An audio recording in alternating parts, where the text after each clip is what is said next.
Hi, Wargamers. This is Paul LaFontaine, also known as Umpire LaFondios. This is a wrap-up for the scenario that we played on Moltke Problem 9. We had 5 teams, or 5 sets of teams, play against each other, humans commanding each side, and those teams were opposed, half of which were on the side of the Moltke student, which was to achieve the objective of screening the larger enemy force that was coming toward them on the way south to Berlin.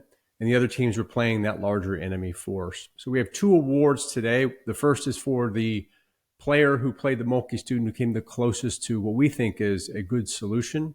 We have a group of umpires that have 77 combined years in uniform. Umpire LaFondios is the least experienced of that group. We had those 77 years worth of experience look at the different solutions. And we think the best solution that solved for the situation was achieved by General Melchet, who is that's the username of the player who played that. His first name is Martin. Martin and the team, we think, came to the closest solution for the problem. So congratulations, Martin and team, for achieving the Moltke Select Award for this scenario. In addition to that, we have as our guest commentator, Colonel Dave Taylor. Colonel Dave has spent time as a cavalry commander. He commanded opposing forces at the National Training Center. He's been at the National War College. He's also attended Harvard, as well as he was a planner at the battalion level in an armor battalion for Desert Storm. So Colonel Dave has seen the inside of maneuver warfare. Let's cut over to him to talk about what some of his thoughts are on the scenario, as well as to give the award for the Bronsart Planning Award. And Paul Bronsart von Schellenberg was Moltke's right hand when it came to plans, so we called this the Bronsart Planning Award. Let's take it over to Colonel Dave. Dave, we're talking today to Dave Taylor, maneuver warfare god, I like to call you. You're like the Peyton Manning of maneuver warfare. Right? It's great. Colonel Dave, welcome to the program. We're going to have you look at problem 9 and give some of your thoughts. Let's see right off, though. Who was your favorite set of initial orders, reading it from a military perspective? Who in your mind knocked it out of the park the most? Yeah, so it'd be 33-148. 33-148 is Marcos Glez. Congratulations, yeah. Marcos. You have won the Colonel Dave Award. So what was it about those orders that nailed it for you? Yeah, I think all the orders are really good. I think Marcus is his name? Yeah. So Mark, I think the best thing he did was lay out the enemy course of action, the higher headquarters, and then lay out a pretty detailed scheme of maneuver, and then gave some pretty focused guidance on and clear guidance on how he envisioned the battle, and then some key instructions to on the command and control side of how. So you had the signal officers making sure that they could communicate, which is going to be critical during the operation, which was a distinguisher. Right. So the command and control piece, and then laying out clear tasks and deliverables in a pretty easy, simple maneuver for the 1 brigade. Perfect. Yep. And then you all can go down and look at Marcus's excellent order. It's 33-148.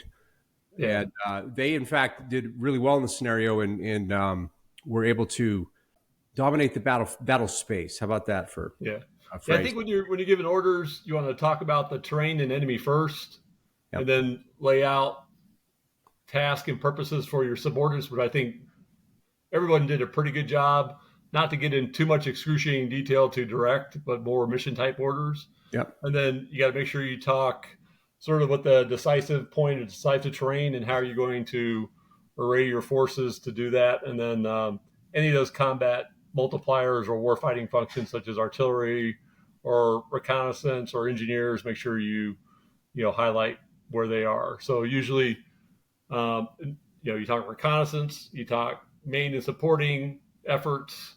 So looking at the map, so we're gonna tap your cav background, your armored background, and we talk about conceptually. This is black powder, 1859. but you got a river running right in the middle. You don't know whether the enemy is going to come across the bridges to the north. You don't know where they're going to swing south to the clear ground. How would you think about setting up a screening mission with the layout of this map as it is in this scenario? Yeah, so from a screening mission can obviously be done in front of a moving or stationary main body, but based on the terrain, obviously the crossings are key, and to gain and maintain contact with the enemy, I'd push the reconnaissance as far east of the bridges as possible and establish observation posts on the main avenues of approach coming in. Key elements of the screen is obviously you can use patrols, which there is some pretty forest terrain down to the south area to be able to make sure that the enemy's not coming through that area. And then as the enemy force starts moving forward, you want to gain and maintain contact as much as you can and use indirect fire. So within the range of the artillery back in those years, to be able to put fire onto the advancing enemy. Key elements of the screening force, you don't want to get decisively engaged. You want to be able to retain freedom of maneuver, so moving your observation posts or your reconnaissance elements around based on where the enemy is a critical part. And again, the decisive terrain is those three bridges. You got to be able to report back in an expeditious manner to the obviously to the commander. It's not as easy as grabbing a satellite phone nowadays. So the lines of communication back, you got to be over those. The bridges are critical. You nailed a main point there. Is that there were 5 versions of the game. 4 of the versions, the commanders didn't quite achieve their objectives because they didn't retain the freedom of maneuver. Right. General Melchett, who was the winning commander of 724 game instance, actually ensured that he retained his ability to maneuver. So he would contact the enemy and then move back, contact the enemy. And in fact, he was able to achieve his objective without losing too many of his own forces. So that key, that maintaining that element of maneuver, ability to maneuver, was key. Yeah, I think one of the other things is if you're doing a screen, you want to defeat the enemy recon too, and so there's I think some key areas east of the rivers where that could occur.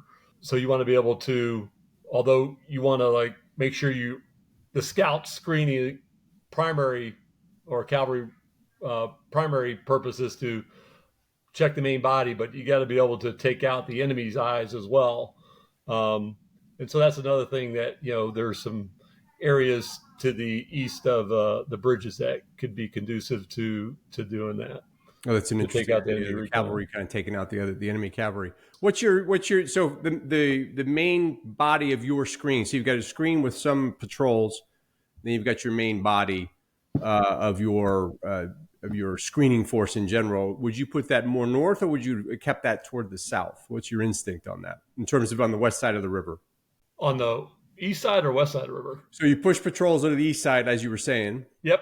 And then you've got a bit of combat power that's going to slow down the main enemy force. Right. And so on the map, you've got the spot to the south of the river where you can go. And then up north, it's where there's Brunau. Yep. On the map. Where would you place the main body of your screening force on the west side of the river? Would you go more north, or would you keep it to the south? Yeah, I think it'd be dependent on where the enemy goes, right? Yeah. And then, so if it's a big push to the south, you could lose some assets. So it'd be more enemy based as opposed to terrain based. Enemy based, terrain based. Yep. Okay, great. All right, cool. Well, thanks so much for coming on and giving us a maneuver warfare view. We'll have you come on and do more of these. And we've got a new game kicking off tomorrow. So we have you come back and take a look at that. But really appreciate the input. And if you're lurking on Discord and people see you spectating in and out, just know that Colonel Dave is in there having a look. All right, yeah. Thanks so much, man.